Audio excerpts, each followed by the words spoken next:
topic is discipline, and this is also one of them important principles of management. तो चलिए discuss करते हैं. Discipline के नाम से समझ में आ रहा है कि मतलब कि कंपनी में या कहीं भी जहाँ भी हम है वहाँ हमें डिसिप्लिन मेंटेन करके रखना है. So the meaning is disciplines means following rules, regulations and instructions in an organization. ये डिसिप्लिन का मतलब है कि कंपनी के जो रूल्स एंड रेगुलेशंस बने हुए हैं उनको फॉलो करना, एज वेल कंपनी में जो इंस्ट्रक्शंस दिए जा रहे हैं सीनियर के द्वारा उनको फॉलो करना. नेक्स्ट इज, तभी तो डिसिप्लिन मेंटेन होगा. Next is respect for rules. Discipline का मतलब है रेस्पेक्ट करना रूल्स का, कि जो कंपनी में रूल्स बनाए गए हैं, ठीक है, उन रूल्स का रेस्पेक्ट करना और उनको इम्प्लीमेंट करना, एज वेल उन्हें मानना भी. ठीक है, तो it requires employees to respect companies policies and procedures. तो कंपनी की पॉलिसीज और प्रोसीजर्स जो भी हैं उनका रेस्पेक्ट करना और उनको मानना. Next is obedience. डिसिप्लिन का मतलब है ओबीडियंस. क्या लिखा है इसमें? Workers should obey the orders of their superiors. कि जो वर्कर्स हैं वो क्या करेंगे? अपने सुपीरियर्स के ऑर्डर्स को ओबे करेंगे. ठीक. Next point is self control. Discipline का मतलब है कि अपने आप को कंट्रोल करना, तभी हम डिसिप्लिन में रह सकते हैं.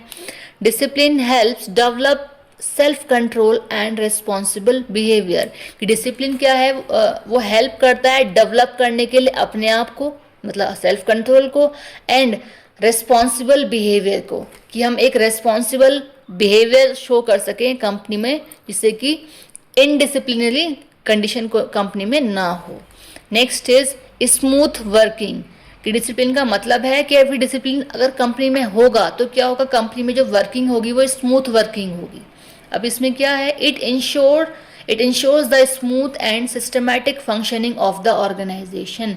कि अगर कंपनी में डिसिप्लिन मेंटेन है तो कंपनी में जो वर्किंग होगी, जो फंक्शनिंग होगी, वो स्मूथ होगी, एज वेल सिस्टमैटिक भी होगी.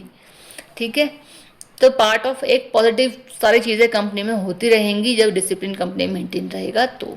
Next point is improves efficiency. कि डिसिप्लिन अगर कंपनी मेंटेन रहेगा तो जो एफिशिएंसी है मैन पावर की वो इम्प्रूव होगी. Discipline increases productivity and work performance of their employees. Next is good working environment. कि जो हमारा इन्वायरमेंट है, वर्किंग का इन्वायरमेंट जो एम्प्लॉयज़ को दिया जाता है वो अच्छा इन्वायरमेंट रहेगा, गुड वर्किंग इन्वायरमेंट रहेगा, क्योंकि डिसिप्लिन कंपनी मेंटेन है इसीलिए. तो it creates orders, respect and cooperation among employees. कि जो हमारी कंपनी के एम्प्लॉयज़ हैं उन्हें ऑर्डर्स दिया जाए और कंपनी के एम्प्लॉयज़ जो हैं वो रेस्पेक्ट करें सारी चीज़ों का, कोऑपरेट करें आपस में एक दूसरे के साथ. ठीक है. Next point is reduces conflict. देखिए बहुत जेन्युइन सी बात है, कॉन्फ्लिक्ट कंपनी में क्रिएट होते ही हैं. ठीक है, लेकिन with the help of discipline हमारी कंपनी में जो कॉन्फ्लिक्ट है वो रिड्यूस हो जाएंगे, कम हो जाएंगे. ठीक है, क्योंकि चीज़ें सारी परफेक्ट वे में चल रही हैं, डिसिप्लिनरी वे में चल रही हैं. इसलिए लिखा है proper discipline helps avoid misunderstandings and disputes. तो कंपनी में जब डिस्प्यूट्स नहीं होंगे, मिसअंडरस्टैंडिंग्स नहीं होंगी, तो जेन्युइन सी बात है कॉन्फ्लिक्ट भी अराइज नहीं होंगे, और अगर अराइज हो भी जाते हैं तो बहुत जल्दी वो सॉल्व आउट भी किए जाएंगे.